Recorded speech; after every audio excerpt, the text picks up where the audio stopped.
Every day, citizens around the country are faced with new dilemmas. Dilemmas that affect them profoundly. Whether it's injustice, discrimination, falling through the cracks, scandals and cronyism, balances of power, ethics, religious freedoms, state versus citizens, and unfunded mandates, and the list goes on and on and on. Welcome to Speak Up. It's directed at those who have fallen through the cracks, and it gives them a voice. It's your turn to speak up, to stand up and fight back.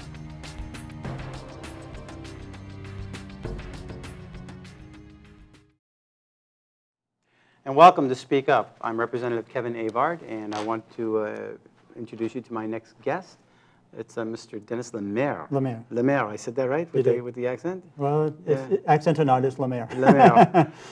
And Dennis, you're running for Congress. I am. And that's in the 2nd District here in the western part of the state. Okay. Yeah. And you are running against Charlie Bass. That's correct. So that makes it for an interesting conversation. I want to talk to you about that. What are some of the, what's the compelling reason why you decided to run against Charlie Bass? Well, I just looked at what's going on down in Washington and the votes that have been made down in Washington, and I just feel that they're not what I want to have happen. And I believe that if somebody's going to speak for me, it's going to be me. I believe that the way that Congress is going is that they're taking America in the wrong direction. And for me to sit by on the sidelines and do nothing, which would mean that I would agree with it, and I don't agree with it. So I'm stepping into the arena and make my voice and my message known that I'm going to speak for the people and be for the people and for less government, less spending, and less intrusion into our private lives. Oh, interesting. I think we hear this over and over again. The government's going in the wrong direction. Every politician's starting to say that. What makes you different? Well, we sent Congressman Bass down to Washington for lower taxes, less spending, and to preserve our rights. And all 3 counts he's failed. He voted for raising the debt limit in 2011. And the debt limit, the debt is at what point now? Well, it's around 15 trillion, but it's in 2010, I apologize. But whatever the limit was at that time, he voted to increase it. He voted for the super committee, which was supposed to get together to resolve our debt problem. And what it was 6 Democrats and 6 Republicans that got together. And when you do that, you're never going to have any resolution. But he had no fault in that. Well, he voted for it. Right, okay. Which means that he abdicated his obligation to debate it and get the ball rolling. And it was his duty to do that. And he just gave it over to a committee of 6 and 6, and which I believe was abdicating his authority. The other thing that I disagree with him on is the Patriot Act, which is intruding into our personal and private lives, which gives the federal agents, FBI, Homeland Security, the authority to write warrants to come into my house, and they don't need any probable cause. Now, are we talking about the NDAA? No, the Patriot Act. The Patriot Act, okay. Right, so I'll get to that in a minute. But the Patriot Act, again, says that FBI agents, let's say, can, if they suspect me of anything, they can write their own warrant, come in, find the probable cause, and then go to a judge and say, this is what we found, and which is contrary to the 4th Amendment of the Constitution, which protects us against unreasonable searches and seizures. Now, the National Defense Appropriations Act, I disagree with the sections 1021 and 1022, which would say that the federal government, without any reason at all other than suspicion, can haul me away to an undisclosed location, and I don't have any rights at all. I have no rights to habeas corpus. I have no rights to an attorney. I have no rights to a phone call. I have no rights, which is my 5th Amendment rights. And so that's the part that is... Now, this was signed New Year's Day. New Year's Eve by President Obama. That's correct. It passed the House and the Senate. That's right. And so now, basically, if the president wants to arrest somebody, he can actually use the military to come into your house without a warrant. That's correct. With just on, it could even be on hearsay. That's right. Take you to an undisclosed location. And Charlie Bass voted for this? He did. He did. Not only that, he doubled down, because there was an amendment last week that was supposed to be passed to define those two sections. Now, there were two amendments. There was. There was the Smith-Amash amendment, which he voted down, which would have defined a little bit more clearly the definitions in those two sections, what an American citizen was or who was under that rule, that law. And there was also a, I think it was Gomert amendment, which was Correct. a little less, it was actually more vague, and he voted for that. So he doubled down on not defining who those people are in that section. Are you familiar with the arguments why they voted this way? I mean, is it security at all cost of our liberties? Well, that's what they're trying to do, but they're also trying to say that they can't define who those people are because they don't know who they are. So we take away American citizens' rights based upon the fact that the federal government does not know who they're going after? That's correct. It's also going on is suspicion that the person could be a terrorist or whatever they defined it to be. Now, from what I understand, there was a discussion maybe 2 months ago in the White House as far as the definition of what a terrorist is. And I guess it got watered down from terrorists to extremists and those whom they associate with. Right. I wonder who the feds thinks an extremist is. The president defines who it is it's at his discretion on who that person is. That almost sets up a dictator. Well, I don't want to get into that part of it, but what it does is it deprives us of our rights. And in that same section, it says that it's an American citizen could lose their citizenship, but they're defining, or they're saying, well, American citizens aren't included in that, but who but an American citizen can lose their citizenship here? Right. So, you know, it's kind of counterintuitive for them to say that. So what are some of the other issues that seem to strike out that just said, listen, I've had it, I'm running for Congress, that's it? Well, again, it's our freedoms. If we lose our freedoms, we lose everything. And I can't sit by and let my freedoms, you know, go down the tube. They're always talking about the financial side of things, that we're always kicking the can down the road and that our grandchildren are going to be the recipients of our debt. Well, we're looking at, we're losing our freedoms now, not generations from now. We're losing them now, and we have to have somebody in Congress that's going to stick up for those rights and make the Constitution the law of the land. So how do you, what type of legislation do you think you're going to be proposing? Will you enact or? I would put in legislation to get rid of a lot of these things that are going on. Okay. You know, my intent would be to hire an attorney, file lawsuits against the laws that shouldn't be on the books because of constitutionality, and get rid of them. Because if they're on the books, they can be enacted at any time. So my job would be to make sure that the laws that are on the books that Congress voted unconstitutionally are taken off the books. Because until then, we're still subject to those laws and rules. Tell us a little bit about your background. Where do you come from? What do you do? What's your profession? Yeah, I grew up in Newport, New Hampshire. I was born and raised in Newport. I graduated from high school there. My family's still there. I have had many, many jobs throughout my career. I went to Boston University to become a doctor. But halfway through, we had a family decision to make. It was one of the hardest decisions that a person would have to make, to give up the direction of their future, but it was for a good cause. My brother came home from the Vietnam War, and he was diagnosed with schizophrenia. So we had to make a family decision for me to continue on college or come home and take care of my brother. And I chose the route to come home, and because family comes first. Right. So I have moved on into a different direction. I've held many jobs. I've worked in a paper mill. I've account manager. I've worked as a restaurant manager. I've worked along the power lines. You know, I've done everything. And it was all to make sure that my family was fed and taken care of. I've always tried to better myself. I went from working in a glass factory to being a stockbroker at Fidelity Investments. And then from there I went into insurance. And that's where I am today as an independent insurance broker. And how long have you been doing that? For 2 years, but I worked in the insurance industry for the last 10 years. Right. But I always look for a way to help people. I help people plan their future to make sure that the direction that they want to go, they can meet it financially, and if things do happen, that they're covered and that family can have a quality of life going forward. And that's the way I want to do in Congress, is that I want to make sure that the people have a future. The way the country's going now is that, yeah, we'll have a future because we'll be alive, but I want to make sure that our freedoms are there so that we can have a lot of the same pleasures that we have now and have had in the past. Well, let's talk a little bit more about those freedoms. So let's talk about Obamacare. Where do you stand with the exchanges versus the compacts, or Obamacare as a whole? Well, if I ran for the U.S. Senate 2 years ago, and I would have voted against the Obamacare because the federal government has no right to tell me what I can buy and how to live my life and how to destroy my life if I want to.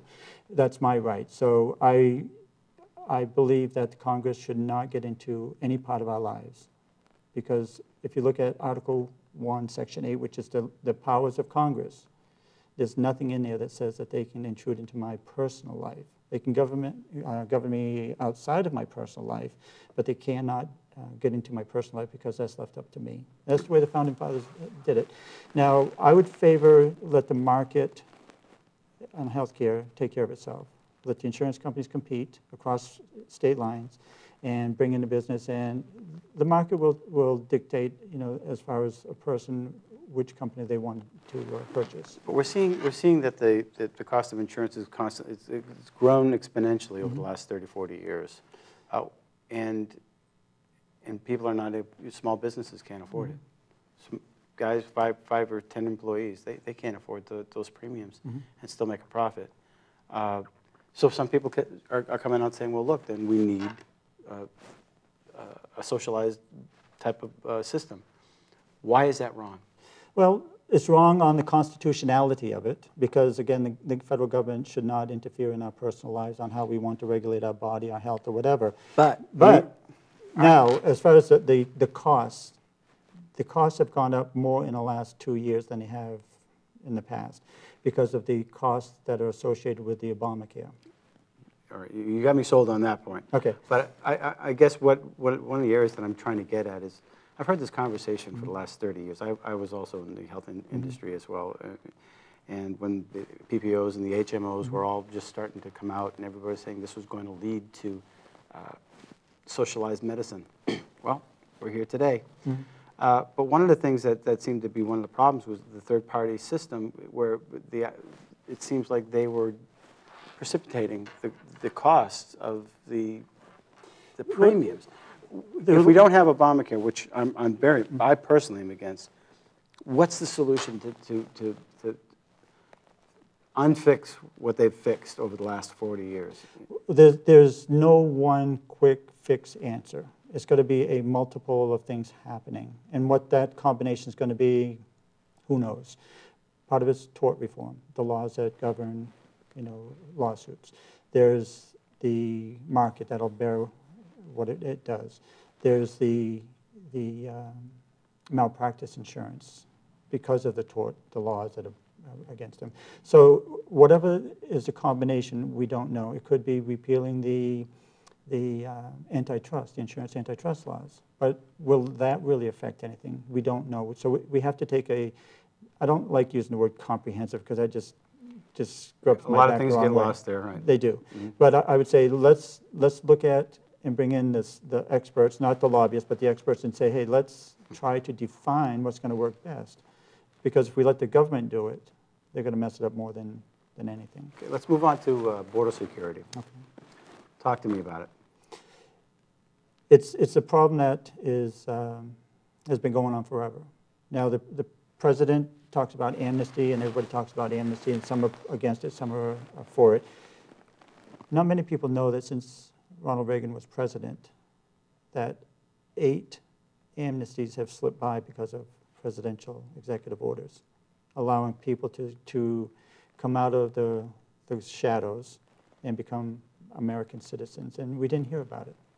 So the numbers that say that there are 30 million or 12 million or 2 million, we don't know what those numbers are, but we know that they're small because of the amnesties. Now, we also know that because of the economy, people have moved back to wherever they came from because of no jobs. And a way to secure the borders I would say, let's bring home our troops from Afghanistan or in Iraq. They're not in Iraq anymore, but they're outside of Iraq, just wherever they are. Bring them back home. We're paying them anyways. Put them on the border, and people say, well, isn't that having a standing army on the border? But we have military bases on the borders right now, in Texas, New Mexico, Arizona, California. What about these drones that are flying over? No, that's got to go. Okay, talk to me a little bit about that. Do you know where Mr. Bass is on this? I don't, to be honest with you. Now, from where I come from, that's an intrusion on our Fourth Amendment rights because they have no right to fly over me and see what I'm doing. Right. And if there was a case out in the Midwest, I forget where it was, that a gentleman's cattle had moved onto his neighbor's cattle moved over his property, and he closed the gate and said, "They're my cows." The guy said, "I want them back." So he went to court and had a warrant for his arrest to get his cows back, and they brought in drones. And the gentleman had like 300 acres. So they took that drone and flew it all around his acreage, just to make sure that there was nobody else there or to see if there was anything else going on. By doing that, they violated his Fourth Amendment rights because they have no right to search his property without a warrant. And they did not serve the warrant at that time, that they had that drone. So that was an invasion of his Fourth Amendment rights. And it's not just that as a situation. We're supposed to have 30,000 of these drones flying around. They have no right to do that. Talk to me about the Second Amendment. The Second Amendment, where's your stance on it? I believe that the Second Amendment protects the First Amendment. I believe that a person has the absolute right to own a weapon, and there should be no barriers to it. Other than, I'm just going to qualify that if a person has used a gun in the commission of a crime to endanger the life of another person, then I would say that that would be a righteous way to say that that person should not have a weapon. Talk to me about stand your ground. I believe that a person has the right to protect themselves if their life is threatened to whatever completion it is, whether the person that's doing the offending is gone or the person's life ends. You have the right to defend yourself. Department of Education. Get rid of it. Why? Because education is not in the Constitution. We don't have a right to the federal government overseeing the education. It's a state and local issue. What would that accomplish by getting rid of it? I understand you just said the Constitution. Some people dismiss that as just a non-issue because it's already here. It's been around since what, 1972? Yes. What are you seeing as far as its accomplishments? Well, it has dummied down our level of education. They're trying to get a standardized approach to education, which you can't have. I believe that a person's ability to learn is within themselves, that they should not have one. We should have education, Well, obviously. no, education is our basis for progressing in society, to learn more and to advance our lifestyle. Right. But we shouldn't have the federal government dictating what that education should be. It should be at the local level, and we should have homeschooling, we should have charter schools, parochial schools, private schools, and if somebody wants to go to public schools, that's fine. But let that be our choice. And what's taught in those settings should be the choice of the people in the town. Okay, you brought up the word choice. Let's talk about it. Pro-choice, pro-life? I personally am pro-choice. I believe that a person should have the ability to make the choices that they want to in their lives. Having said that, when I go to Congress, I will always vote for life. That's contrary to my personal beliefs. Why would you do that? Because the Constitution, again, does not allow me to interfere in a person's life. The state and the people can choose for themselves, but the federal government has no right to dictate, mandate, or interfere in a person's life. So if an item for abortion come up, I'd have to look at the language, but I'd always vote for life, because I cannot, as a congressperson, legislate how a person can do what they want to do. So, again, if the issue was up for abortion, I would be against it. If it came up to fund Planned Parenthood or issues like that, I would vote against it. I would always vote in the opposite of what it is, only to the point that it's for life. Because, again, I would want to have that baby given a chance at life on the federal level, but again, it goes against my personal, but I'm not going to bring my personal life or my personal choices into my job, because my job directs me to say that it's a state and a personal matter, not a federal matter. Talk to me about the UN. The UN is another entity that should be done away with. We shouldn't fund it, we shouldn't be in it, we should not even consider any issues that it tries to force upon us or bring upon us, such as Agenda 21. I was going to bring that up. Right. It's. Can you just talk to our viewers a little bit about Agenda 21 and the implications that involves?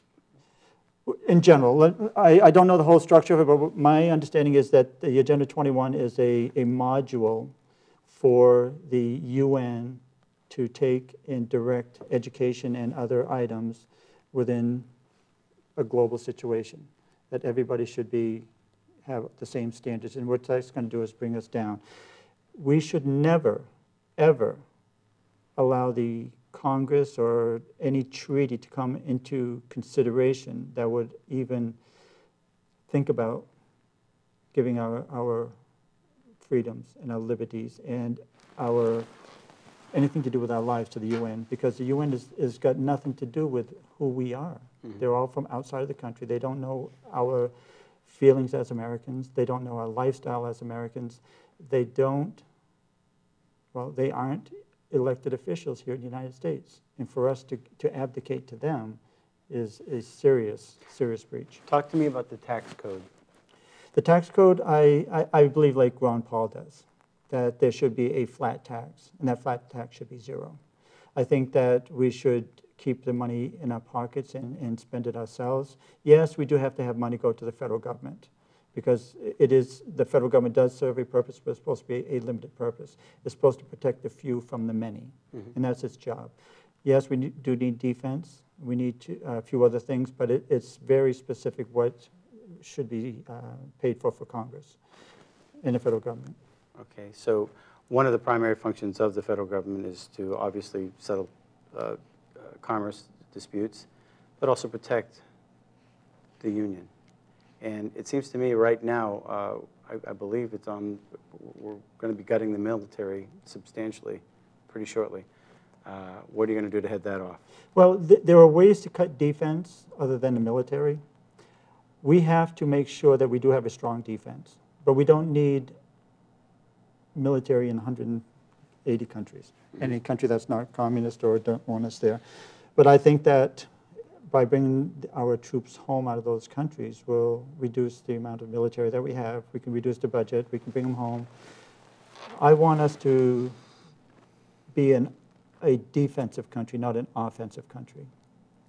Again, we can cut the defense without cutting the military. I want to make sure that the soldiers coming home from Afghanistan and Iraq that have suffered traumatic injuries, not just physical but mental. We've had more soldiers commit suicide in 2009 and 2010 than were injured. So we have to correct that. We have to make sure that they're taken care of. And that's the money that we can find out of ways to bringing our soldiers home. We spend $10 billion a month. We can use that to make sure that these soldiers are taken care of, to make sure that they get the care and the consideration that they need so that they don't commit suicide, so that they're protected and that they can live a healthy and productive life. Talk to me about energy. Energy, the Department of Energy should go too. Okay. Now, having said that, but I think that everything should be on the table to produce energy. Nothing should be left off the table, whether it's nuclear, geothermal, coal, oil, whatever it may be, wind power, everything should be on the table. The Department of Energy should go. I think the things that can remain outside of or that's in it now that should be maybe moved over to the Department of Defense would be the nuclear energy. But I think everything else should be on the state level. Let us decide. The regulations that are going on or being put into play right now, jacking up the prices, the supply and demand's going down on some of the products. They're putting people out of jobs and businesses, communities are failing, all because of regulations. Mm-hmm. I think the biggest danger and threat that we have here in the country is not from without. It's not from Al-Qaeda. It's not from the Taliban. It's from Congress itself. Because Congress is passing laws and regulations that stifle growth in the economy, that interfere in our personal lives, that get us into places that we shouldn't be militarily. So I think that we need somebody in Congress that's going to look out for us Americans first. And then if we look outside afterwards, that's fine. But we have to start taking care of ourselves first and protecting ourselves. We'll be wrapping up really quickly, but one of the things that we hear a lot, the discussion continually, is Israel and Iran. And where is your stance with supporting our allies? I know that we have to take care of home. But it seems from Poland all the way to Israel, it seems like we're alienating some of our best friends. Well, I believe that the countries should try to take care of themselves first. We should not interfere in the sovereignty of another country. Israel says they don't really care, or they don't want us to interfere in their matters, and I totally agree with that. If a country wants it, our help, ask for it. What about Iran getting the nuclear bomb? That's an internal matter. I feel that they have, their sovereignty to do it. If they have the know-how to do it, then that's up to them. We do not, as a country. North Korea the same? North Korea the same. Pakistan has it. Is it just our allies that can have it?